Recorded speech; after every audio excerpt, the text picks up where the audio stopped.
लोग के चैनल पे आप लोग के बहुत बहुत स्वागत है। तो चले जा हमन एक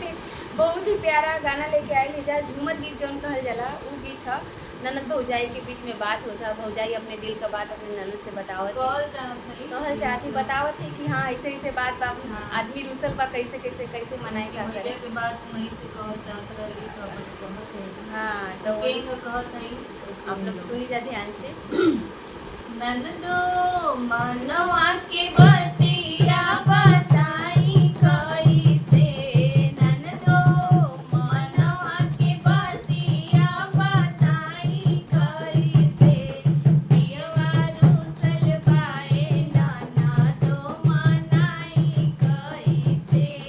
पियवा रूसल बाए ननदो मनाई कैसे, मनाई कैसे हो मनाई कैसे, मनाई कैसे हो मनाई कैसे, पियवा रूसल बाए ननदो मनाई कैसे, पियवा रूसल बाए ननदो मनाई कैसे, दुई दिन से रूसल पियवा खाना ना खाए, दुई दिन से रूसल पियवा